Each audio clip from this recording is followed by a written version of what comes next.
જય શ્રી કૃષ્ણ, જય માતાજી. કેમ છો બધા? મજામાં? પહેલાં તો તમારા બધાનો ખૂબ ખૂબ આભાર કે તમે લોકો મને ખૂબ સારો સપોર્ટ આપી રહ્યા છો. ત્યારે આપણી ચેનલ આગળ વધી રહી છે. તો આવીને આવી રીતે દરેક રેસીપીમાં તમે બધા મને સપોર્ટ કરતા રહેજો. અને ઘણા સબસ્ક્રાઈબર મિત્રોની કોમેન્ટ આવેલી કે આપણે મોહનથાળની રેસીપી બનાવીએ. તો આજે એ બધાનું માનમાં આપણે મોહનથાળની રેસીપી શેર કરી રહ્યા છીએ. તો ચાલો આપણે એના માટે જોઈ લઈએ કે કઈ કઈ વસ્તુ જોશે. તો ચાલો હવે કિચનમાં જઈ અને હું તમને બતાવી દઉં કે મોહનથાળ બનાવવા માટે આપણે કઈ વસ્તુની જરૂર પડશે. અને એક બે ટ્રીક છે એ તમે ફોલો કરશો ને તો તમારો મોહનથાળ પણ ખૂબ જ સરસ બનશે. તો જે લોકોએ મને કોમેન્ટ કરી હતી ખાસ એના માટે મેં આ રેસીપી બનાવેલી છે. તો એના માટે સ્પેશિયલ આ રેસીપી તમે જોજો, જે લોકોએ મને કોમેન્ટ કરેલી છે એ લોકોને. તો ચાલો આપણે આજની રેસીપી સ્ટાર્ટ કરીએ. તો સૌથી પહેલાં તો અહીંયા આપણે ચણાનો લોટ જોશે. અને ચણાનો લોટ છે એ આ રીતે કરકરો હોવો જોઈએ. જે આપણે ભાખરીનો લોટ દળાવીએ છીએ એ રીતનો લોટ હોય તો વધારે સરસ એકદમ દાણાદાર મોહનથાળ બને છે. પણ જો તમારી પાસે આ કરકરો ચણાનો લોટ ના હોય તો તમે રેગ્યુલર બેસન પણ લઈ શકો છો. પણ વધારે સરસ જે બજારમાં મળે છે કંદોઈની દુકાને એવો જ તમારે બનાવવો હોય, અથવા તો આપણે હવેલીમાં ઢાળો કહીએ છીએ એ ઢાળો બનાવવો હોય તો તમારે આ રીતનો દાણાદાર લોટ લેવાનો છે. ત્યારબાદ અહીંયા આપણે એમાં ઘી એડ કરવાનું છે. અને અહીંયા સારા એવા પ્રમાણમાં આપણે મોણ લેવાનું છે. એટલે કે આપણે ધાબો દેવાનો છે. એટલે આ રીતનું ઘીનું મોણ લેવું ખૂબ જ જરૂરી છે. તો જ તમારો જે કહેવાય ને મોહનથાળ છે એ દાણાદાર બનશે. તો એમાં હવે આપણે 3થી 4 ચમચી જેવું દૂધ એડ કરશું. જો 3-4 ચમચી જેવું ઘી હોય ને તો સામે 3-4 ચમચી જેવું દૂધ લેવાનું. અને અહીંયા આપણે 500 ગ્રામ જેવો ચણાનો લોટ લીધો છે. તો આ રીતનું મિશ્રણ રેડી કરવાનું છે. ત્યારબાદ આ રીતે એને સારી રીતે બધું મિક્સ કરી દઈશું. જે રીતે આપણે ભાખરીના લોટમાં કેમ મિક્સ કરીએ છીએ મોણ નાખ્યા પછી, એવી જ રીતે આમાં આપણે સરસ હાથથી ચોળી અને આ રીતે એકદમ સરસ મિક્સ કરી દેવાનું છે. એક પણ ગઠ્ઠા ના રહે એ રીતે અહીંયા મિક્સ કરવાનું. આ રીતનું આપણે ઘીનું મોણ લેવાનું છે. મુઠ્ઠી પડતું મોણ લેશો એટલે તમારો મોહનથાળ ખૂબ જ સરસ બનશે. તો આ મુઠ્ઠી વાળતા એ મુઠ્ઠીમાં આવી રીતે પેક થઈ જાય એટલું મોણ અહીંયા દૂધનું અને ઘીનું લેવાનું છે. તો એકદમ પરફેક્ટ આ રીતે તમારે જો બનાવવું હોય ને તો આટલું મોણ તો લેવું જરૂરી જ છે. તો આટલું મોણ લીધા પછી હવે આપણે એને એક બાઉલમાં લઈ લઈએ અને આ રીતે પ્રેસ કરી અને એને ધાબો દઈ દઈએ. એટલે કે આ રીતે તમે એને દબાવી અને રાખી દેશો ને તો એકદમ કણીદાર મોહનથાળ બની અને રેડી થશે. તમે 1-2 રીત છે એ ખાસ ધ્યાનમાં રાખશો ને તો તમારો મોહનથાળ ખૂબ જ સરસ બનશે. જો હવે આપણે ધાબો દીધાને 15થી 20 મિનિટ જેવો સમય થઈ ગયો છે. તો ત્યારબાદ હવે આપણે એને આ રીતે ચાળી લેશું. ચાળવો ખૂબ જ જરૂરી છે. અને આ રીતની ઉપર કણી રહી જાય એને હાથ વડે આ રીતે પ્રેસ કરતાં એને પણ સારી રીતે ચાળી લેવાનો છે. તો અહીંયા આપણે બધો લોટ ચાળી લીધો છે. તો એક કઢાઈમાં હવે આપણે અહીંયા ઘી ગરમ કરવા રાખવાનું છે. ઘી સારી રીતે ગરમ થઈ જાય એટલે એમાં આપણે જે ચાળી અને ધાબો દીધેલો ચણાનો લોટ છે એ હવે ડાયરેક્ટ આપણે આ ઘીમાં એડ કરી દઈશું. અને ઘીનું પ્રમાણ અહીંયા સારું એવું લેવાનું છે. 500 ગ્રામ આપણે ચણાનો લોટ લીધો છે તો સામે આપણે અહીંયા 300થી 400 ગ્રામ જેવું ઘી લેવાનું છે. તો તમારો મોહનથાળ ખૂબ જ સરસ બનશે. એટલે આ રીતનું આપણે માપ લેવાનું છે. અને આપણે આમાં આગળ ચાસણી પણ એડ કરશું. તો એમાં પણ આપણે કેટલી ખાંડ લેવાની છે અને કેટલું પાણી લેવાનું છે એનું પણ હું તમને માપ આગળ જણાવી દઈશ. તો આ રીતે આપણે હવે એને મિક્સ કરી લેવાનું છે. અને ગેસની ફ્લેમ છે એ મીડિયમ ટુ સ્લો રાખવાની છે, જેથી કરી અને અંદર સુધી ચણાનો લોટ સરસ શેકાઈ જાય અને એકદમ દાણેદાર બને. જુઓ હવે તમે આ રીતે થોડું થોડું ઘી ઓગળવા લાગ્યું છે અને ચણાનો લોટ સરસ શેકાવા લાગ્યો છે. અને જ્યારે પણ તમે મોહનથાળ બનાવો ને ત્યારે ક્યારેય પણ એમાં ઉતાવળ નહીં કરવાની. એકદમ ધીરજ સાથે આપણે આ મોહનથાળ બનાવવાનો. ભલે થોડી વાર લાગશે પણ ખાવામાં એટલો જ સ્વાદિષ્ટ બનશે. તમે ફાસ્ટ ગેસ ઉપર એને શેકી લેશો ને તો એ ખાવામાં કાચો રાખશે અને ઉપરથી એ ચણાનો લોટ બળી જશે. એટલે ખાવામાં એટલો તમને બહાર જે ટેસ્ટ આવે છે હવેલીમાં કે ફરસાણની દુકાને એ ટેસ્ટ નહીં આવે. એટલે મોહનથાળ બનાવવામાં થોડીક ધીરજ રાખવાની અને ધીરા ગેસે સરસ એને શેકાવા દેવાનો.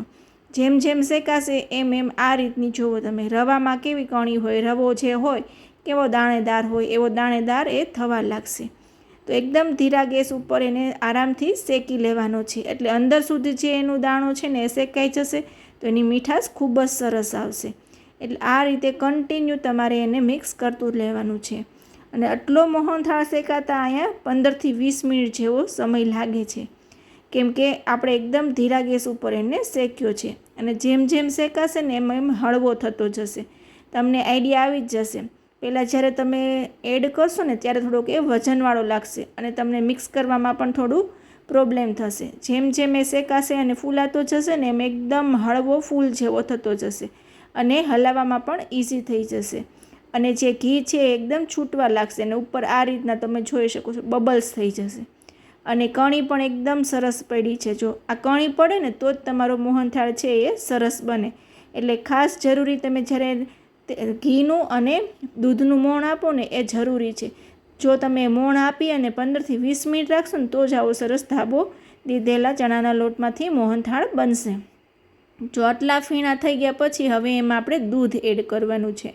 અને દૂધ કમ્પલસરી તમે એડ કરશો ને તો ખૂબ જ સરસ બજારમાં મળે છે ને એવો જ મોહનથાળ બની અને રેડી થશે. જો થોડું થોડું દૂધ નાખતું જવાનું અને મિક્સ કરતું જરૂરિયાત પ્રમાણે અહીંયા આપણે દૂધ લેવાનું છે. તો અહીંયા આપણે અડધા બાઉલ જેવું દૂધનો ઉપયોગ કર્યો છે. તો આ રીતે બધું મિક્સ કરી દેવાનું. અને તમે જોઈ શકો છો આપણે એમાં કોઈ ફૂડ કલર નથી નાખ્યો, છતાં પણ મોહનથાળનો કલર ખૂબ જ સરસ આવ્યો છે.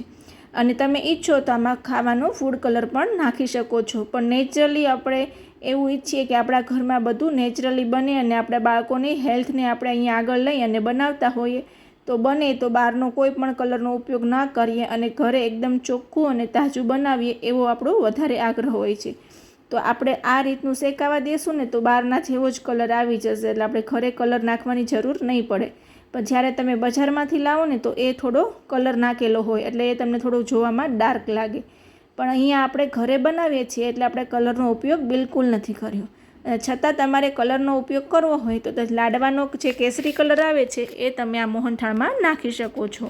તો આ રીતનું આપણે જુઓ દૂધ નાખ્યા પછી થોડો ઘટ્ટ થઈ ગયો છે અને એકદમ દાણેદાર બની ગયો છે. તો હવે આપણે એને સાઈડમાં લઈ લઈએ. અને બીજી એક કઢાઈમાં આપણે હવે ખાંડ લેવાની છે.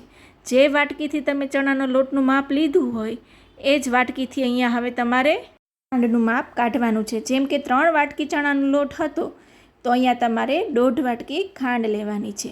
એટલે ચણાના લોટ કરતાં અહીંયા થોડી ઓછી ખાંડ લેવાની છે. એટલે મીડિયમ મીઠાશવાળો તમારો મોહનથાળ બનશે. જો અતિશય મીઠો હશે ને તો એ નહીં મજા આવે ખાવામાં. એટલે એકદમ મીડિયમ જે બજારમાં મળે છે, કંદોઈની દુકાને મળે છે, હવેલીમાં મળે છે એ રીતનું બની અને રેડી થશે. તો આ રીતનું આપણે ખાંડનું માપ લીધેલું છે. પણ તમારે જો વધારે મીઠો કરવો હોય તો તમે વધારે ખાંડ એડ કરી શકો છો. તો ખાંડ ડૂબે એટલું અહીંયા હવે આપણે પાણી એડ કરવાનું છે. ત્યારબાદ આ રીતે આપણે એલચી પાવડરને લઈ લીધો છે. એલચી આપણે જ્યારે પણ એના દાણા ક્રશ કરીએ ને ત્યારે એ દાણા ક્રશ નથી થતા. તો હું તમને એમાં એક ટિપ્સ આપું કે જ્યારે તમે આવી રીતના કોઈ પણ વાનગી બનાવતા હોય અને એલચીના દાણાને તમારે ક્રશ કરવા હોય તો એમાં થોડી ખાંડ એડ કરી દેવાની. ખાંડ એડ કરશો ને એટલે એકદમ બારીક પાવડર એલચીનો થઈ જશે અને એનો સરસ એવો ટેસ્ટ પણ આવશે. તો આપણે ખાંડ સાથે એલચીના દાણાને ક્રશ કરી લીધા છે. તો આપણે એ પણ અહીંયા 1 ચમચી જેવો લીધો છે. અને એલચી ફ્લેવર ખૂબ જ સરસ લાગે છે મોહનથાળમાં. અને સાઈડમાં આપણે આ રીતની એક પ્લેટને તૈયાર કરી રાખીએ. તો એને આપણે ઘી લગાવી અને આ રીતે ગ્રીસ કરી લેશું, જેથી કરી અને પછી આપણો મોહનથાળ સરસ એમાંથી આપણે કાઢવો હોય ત્યારે પીસ નીકળી જાય. તો આ રીતે આપણે 5 થી 7 મિનિટ માટે ચાસણીને ઉકળવા દેવાની છે. પછી આપણે આગળ ચેક કરશું કે આપણી ચાસણી છે એ અહીંયા પરફેક્ટ બની છે કે નહીં. પણ 5 મિનિટ માટે તો અહીંયા આપણે એને ઉકળવા જ દેવી પડશે. ને જેમ જેમ ઉકળશે ને એમ ચાસણી થોડી ઘટ થતી જશે. એટલે આપને આઈડિયા આવી જ જશે કે ચાસણી છે એ હવે રેડી થવા લાગી છે. જો તમારે થોડો કઠણ મોહનથાળ જોતો હોય તો અહીંયા તમારે 1.5 તારની ચાસણી લેવાની છે. પણ આપણે અહીંયા થોડો લચકા પડતો અને જેવો હવેલીમાં મળે છે ઢાળો એ રીતનો બનાવીએ છીએ. કેમ કે અમારા ઘરમાં એ રીતના ઢાળા રીતનો મોહનથાળ બધાને ખૂબ જ પસંદ છે. એટલે હું અહીંયા 1 તારની ચાસણી લઈશ. તમારે વધારે કડક જોતો હોય તો તમે 1.5 તારની ચાસણી લઈ શકો છો. તો હવે ધીરે ધીરે 5 મિનિટ થતાં તમે જોઈ શકો છો કે ચાસણી છે એ હવે ઘટ થવા લાગી છે. અને આમાં આપણે એલચી પાવડર નાખ્યો છે એટલે થોડો કલર પણ એનો ડાર્ક થઈ ગયો છે. તો એકદમ જો આ ઘટ થવા લાગી છે. તો હવે અહીંયા આપણે ચેક કરી લઈશું કે આમાં તાર બને છે કે નહીં. તો જો એકદમ સરસ તાર હવે 1 તાર બનવા લાગ્યો છે. એટલે આપણી ચાસણી એકદમ પરફેક્ટ છે. કેમ કે થોડો લૂઝ આપણે જે કહેવાય ને લચકા પડતો મોહનથાળ જોતો હોય તો આટલી ચાસણી આપણે લેવાની છે અને હાર્ડ જોતો હોય તો 1.5 તારની. તો અહીંયા એકદમ સરસ પરફેક્ટ એવી 1 તારની ચાસણી બની ગઈ છે. તો હવે આપણે જે મોહનથાળ શેકી અને રેડી કર્યો છે, જે લોટ આપણે ચણાનો, એમાં હવે આ ચાસણીને એડ કરી દઈશું અને સારી રીતે હવે એને મિક્સ કરી દઈશું. અને ગેસની ફ્લેમ છે એ 2 મિનિટ માટે અહીંયા આપણે ચાલુ કરશું, જેથી કરી અને લોટ અને ચાસણી બંને સરસ રીતે મિક્સ થઈ જાય. એટલે વધારે વાર નથી શેકાવા દેવાનું, બાકી ચાસણી હાર્ડ બની જશે. ફક્ત એને મિક્સ કરીએ એટલી જ વાર અહીંયા આપણે ગેસને ચાલુ કરવાનું છે અને બધી વસ્તુને મિક્સ કરી દેવાની છે. અને જો તમારી ચાસણી સરસ બની હશે ને તો તમારો મોહનથાળ પણ સરસ બનશે. એટલે જ્યારે તમે ચાસણી લો ત્યારે ખાસ ધ્યાન રાખવાનું કે તમારે ઢીલો મોહનથાળ ખાવો હોય તો 1 લેવાની અને હાર્ડ ખાવો હોય તો 1.5 લેવાની. અને જ્યારે તમે લોટમાં ધાબો દો ને એ પણ જરૂરી છે. તો 1-2 ટિપ્સ તમે યાદ રાખશો ને તો તમારો મોહનથાળ પણ ખૂબ જ સરસ બનશે. ત્રીજી વસ્તુ એ છે કે તમારે એને ધીરા ગેસ ઉપર શેકવાનો છે. એકદમ ધીરજ સાથે તમે મોહનથાળ બનાવશો ને એટલે ખૂબ જ સરસ બનીને રેડી થશે. અમુક મીઠાઈ એવી હોય કે જેમાં આપણે ઉતાવળથી ના કરી શકીએ, એટલે એકદમ આરામથી કરવાથી એ ખૂબ જ સરસ બજાર જેવો મળે છે. તો આ રીતનું આપણે હવે એને મિક્સ કરી લઈએ. ત્યારબાદ અહીંયા હવે આપણે સાઈડમાં એને જે આપણે પ્લેટ રેડી કરી હતી એ પ્લેટમાં લઈ લેવી. અને તમે જોઈ શકો છો કે આપણે એમાં કોઈ પણ કલરનો ઉપયોગ નથી કર્યો, છતાં પણ કેવો સરસ કલર આવી અને રેડી થયો છે. તો બને તો આપણે કોઈ પણ ફૂડ કલર ન ઉપયોગમાં લેતા આવી રીતે નેચરલ જ બનાવી અને આપણા બાળકોને અને આપણા પરિવારને ખવડાવીએ. તો આ રીતનું આપણે એને હવે ડીશમાં લઈ લીધું છે અને હવે એને સારી રીતે ઢાળી દઈશું, એટલે કે એક સરખો લેવલમાં કરી દઈશું, જેથી કરી અને સરસ ઢેફલી એની પડે. તો આ રીતે હવે આપણે એને સરસ રીતે પ્રેસ કરી દઈશું. તમને મારી આજની રેસીપી ગમી હોય તો લાઈક કરજો, શેર કરજો અને મારી ચેનલને સબસ્ક્રાઈબ કરજો. અને ખરેખર તમારા બધાનો ખૂબ ખૂબ આભાર કે તમે લોકો મને એટલો સપોર્ટ કરી રહ્યા છો, પ્લસ મને કોમેન્ટ કરી અને જણાવી રહ્યા છો કે આ રેસીપી બનાવો, આ રેસીપી અપલોડ કરો. ખરેખર મને ખૂબ જ આનંદ થાય છે. આજે મારા ઘણા એવા વ્યૂવર હતા જેણે મને ડિમાન્ડ કરી હતી કે મોહનથાળની રેસીપી શેર કરજો. તો આ મોહનથાળ જ્યારે હું બનાવતી હતી ત્યારે ખરેખર મને આનંદ આવતો હતો કે મારા સબસ્ક્રાઈબર મિત્રો મને કોમેન્ટ કરી અને જણાવે છે પણ ખરા કે તમે મારી સાથે આ રેસીપી શેર કરો. તો આવીને આવી રીતે તમે બધા લોકો મને સપોર્ટ કરતા રહેજો, કોમેન્ટ કરતા રહેજો, જેથી કરી અને મને આગળ વધવાની પ્રેરણા મળે. અને તમે બધા સાથે છો ને તો જ હું આગળ વધી શકું છું.